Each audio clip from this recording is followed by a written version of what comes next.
banget anjay. Banyak banget. Asli, banyak banget. Kenapa Gen Z lebih suka pakai kris dibanding uang tunai? Oke. Jadi kalau menurut gua ya, bertahan atau enggak bertahannya,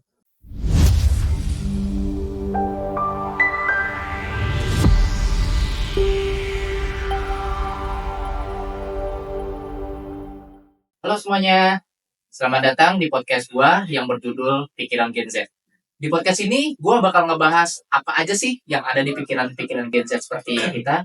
Gua di sini bertindak sebagai host, Maulana Deda Putra, dan ini narasumber gua. Dimas Aditya. Nah, Dim, akhir-akhir ini nih, lu sebagai Gen Z, lu lagi sibuk apa sih di keseharian-harian lu? Kayak kuliah lu, lagi sibuk apa atau apa gitu? Kalau di kuliah gua ya, lagi sibuk biasa tugas. Kan gua udah masuk semester 5 nih. Tugas tuh banyak banget anjay. Banyak banget. Asli, banyak banget. Semester 5 sih emang killer banget ya, Ya, buat makanya soal nih, tugas. udah mulai stres juga sih. Gara-gara tugas emang ini.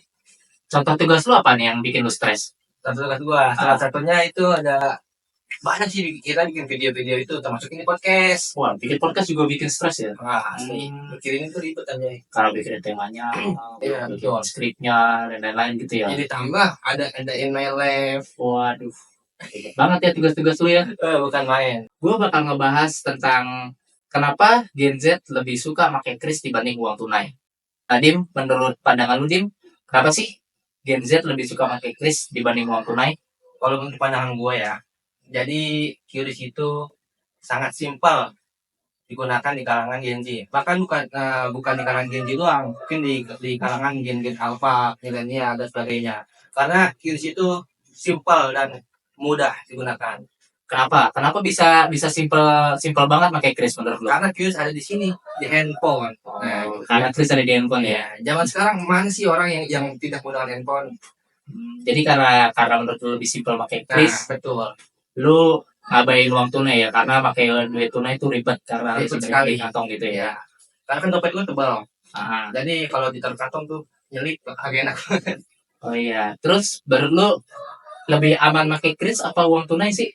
Kalau menurut gue ya QRIS sih, soalnya kan menghilangi atau mengurangi kehilangan dompet. Jadi kalau kita menggunakan QRIS kan otomatis dompet kan jarang dikeluarin tuh. Mungkin atau kita tidak membawa dompet kan bisa menggunakan QRIS. Jadi gitu kalau menurut gua. Lebih efisien mana menurut lu? Antara kris atau uang tunai lebih efisien mana? Lebih efisien QRIS sih, karena kan ya mudah digunakan gitu aja. Lebih mudah digunakan ya buat gadget kita ya. Tinggal scan, tinggal scan. Ya, jadi kita tidak perlu menunggu kembalian. Apalagi ngantri itu nggak jelas tuh. Jadi karena itu makanya lu bilang kris ini gampangin kita kaum Gen Z ya. Betul sekali. Nah, menurut lu nih kira-kira kris ini berdampak baik gak sih buat UMKM gitu yang tukang-tukang tawon pinggir jalan atau tukang-tukang capci misalnya? Dengan adanya kris ini mereka bakal terganggu nggak menurut lu? Kalau itu sih enggak ya, karena kan QRIS ini kan mengurangi dampak dari antrian panjang. Karena QRIS ini kan simpel, tinggal scan, plek, balik, gitu jadinya. Tapi menurut lu ada dampak buruknya nggak sih buat UMKM? Dampak buruknya, ya dampak buruknya itu kalau misalnya pengen beli bahan-bahan kita harus ATM dulu buat ngirim duitnya. Jadi tukang-tukangnya ribet ya. Kayak harus ngambil duitnya dulu ke ATM yang biasanya mereka megang uang tunai jadi ribet, harus bolak-balik, harus bolak-balik kerja gitu ya. Betul. Terus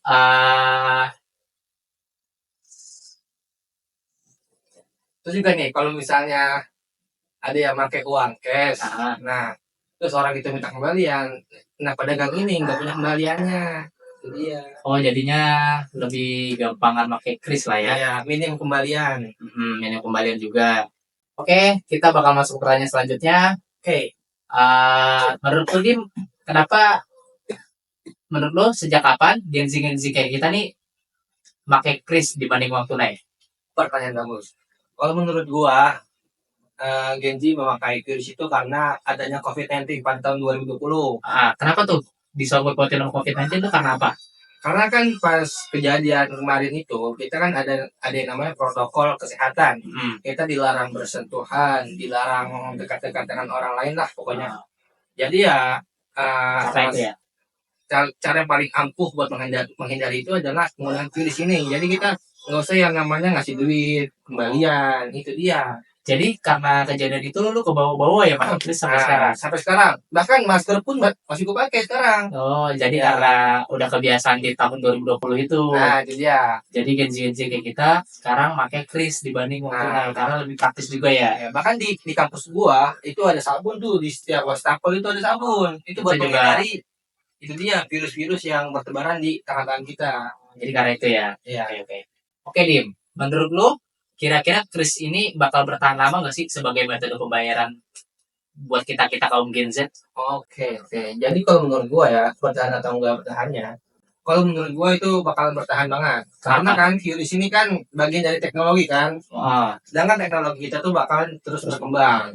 Nah, jadi ya bakal kepake terus, apalagi buat Gen Z dan Gen Z selanjutnya. Karena ini adalah suatu hal yang sangat simpel kalau menurut gua. jadi lebih praktis menjaga Praktis, kris ya. Jadi kesimpulannya lu bakal terus pakai kris ke depannya. Oh jelas, karena ya zaman sekarang handphone tuh selalu ada di kantong gua. Dompet itu kadang gua tinggal di jok motor, buat di tas gua. Jadi karena itulah ya, Iya. lu bakal sering pakai kris ke depannya Betul dibanding banget. uang tunai. Karena lebih simpel, lebih praktis gitu ya.